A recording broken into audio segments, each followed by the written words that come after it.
आप सभी शुभचिंतकों, मित्रों, संत महात्माओं को मेरा प्रणाम, नमस्कार, धन्यंकार जी। कैसे हैं आप? आपके दर्शन करके मन बड़ा प्रफुल्लित हो जाता है।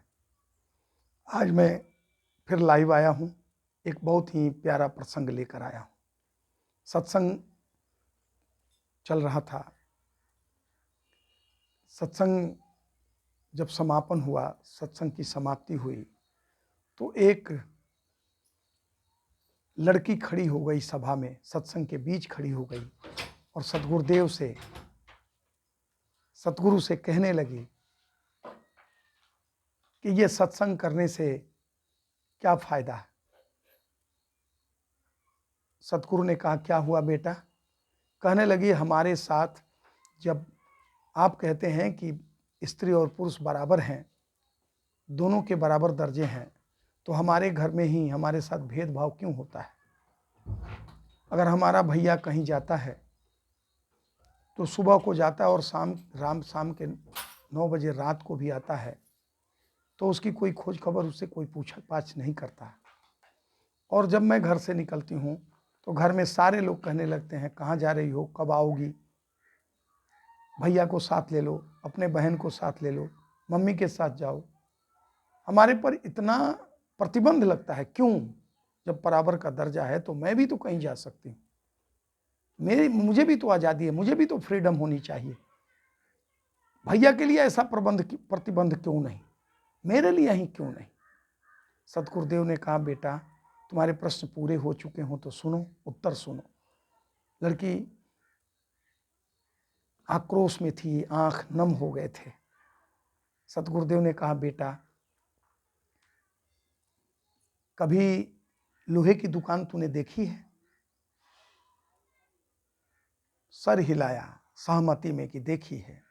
कहा कि लोहे के दुकान के बाहर मोटे मोटे लोहे के रड, छड़, गाटर पड़े रहते हैं।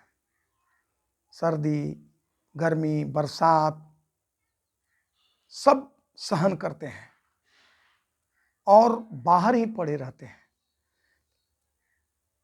धूल भी जमता है, सर्दी बरसात के असर भी उस पर पड़ते हैं, लेकिन जब ग्राहक आता है तो उसके रेट और महंगे हो जाते हैं। वो खरीद के ले जाता है, महंगाई बढ़ जाती है, उस रेट में वो लेकर जाता है। और तुम देखती हो। तो कहा कि ये पुरुष प्रधान के लिए है।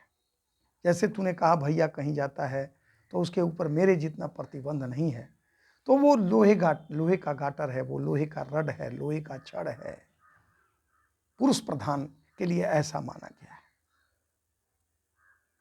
लेकिन बेटा कभी तू ज्वेलरी की दुकान में गई है क्या? सर हिलाकर बोली, जी। कहा कि बेटा जब ज्वेलरी के दुकान में जाते हैं तो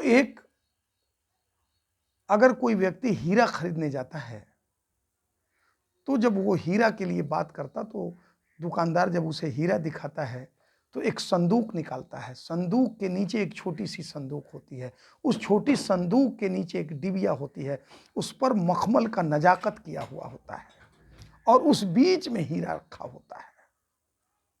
बेटा संदूक के भीतर संदूक के भीतर एक छोटी संदूक, उस संदूक के भीतर एक डिबिया जिसमें मखमल का नजाकत करके और उस डिबिये में बड़े सुरक्षित ढंग से उस हीरे को रखा रहता है। वो निकाल करके तब दिखाता है। बेटा ये तुमने कभी सोचा कि वो संदूक, बड़ी संदूक के नीचे बीच में एक संदूक, छोटी संदूक, उसके बीच में एक छोटी सी डिबिया, उसमें भी मखमल का नजाकत किया हुआ और हीरा क्यों रखा गया? बेटा वो जो हीरा है, इसलिए वो जौहरी संभाल के रखता है कि अगर हीरे में खरोंच आ गई तो उसका हीरा, जो अनमोल हीरा है, वो बिक नहीं पाएगा, बिना मोल का हो जाएगा। खरोंच, खरोंच तक नहीं आनी चाहिए। इसलिए हीरे को वो जौहरी संभाल के रखता है कि हीरे में खरोंच ना आ जाए। बेटा वो समाज के उस बेटी, तुम जैसे बेटियों के लिए वो हीरा तुम हो बेटी। जो एक बड़ी संदूक के नीचे भी एक संदूक, उसके नीचे भी एक मखमल का बना करके और हीरे को संभाल करके, बेटा समाज में तू वो हीरा है, अगर तेरे ऊपर खरोच भी आ गई, उंगली भी उठ गई, तो बाप का, पिता का, माता का सर्वस्व लूट जाएगा। बेटा, बेटी तू वो हीरा है, इसलिए तुझे इतना संभाल के रखना पड़ता है। तू हीरा है, कहीं स्क्रैच लग गई तो माता पिता का तो सर्वस्व लुट जाएगा।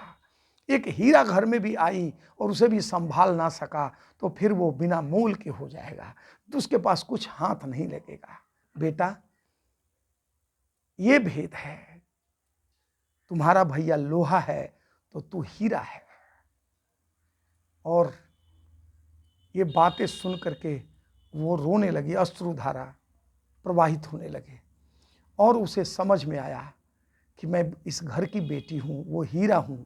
मेरे माता पिता, मेरे भाई, मेरे परिवार के लोग मुझे इतना केयर करते हैं, मुझे संभाल के रखते हैं। मैं अनमोल रतन हूँ, अनमोल धन हूँ अपने घर की। इसलिए उसे बात समझ में आ गई थी। वो गुरु चरणों में गिर करके नतमस्तक हो गई और क्षमा मांगने लगी कि मुझे बात समझ में आ गई गुरुदेव। सतगुरु के चरणों में गिरकर क्षमा मांगने लगी, मुझे बात समझ में आ गई। अब मैं आज के बाद से मैं इस सत्संग में और अपने परिवार के आदेश आज्ञा में, हुक्म में रह करके अपने इस हीरे को, इसकी संभाल करूँगी। इस दुर्लभ जन्म, इस हीरा तन को, ये हीरा माना गया है, हीरा जन्म माना गया है। बेटियां हीरे हैं, हीरा हैं, हमारे घर की आबरू हैं, हमारे घर की लक्ष्मी हैं। कैसा लगा ये प्रेरक प्रसंग?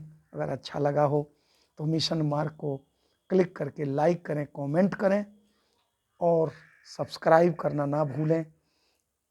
आप सभी शुभचिंतकों, मित्रों और संत महात्माओं को मेरा प्रणाम, नमस्कार, धन्यवाद जी।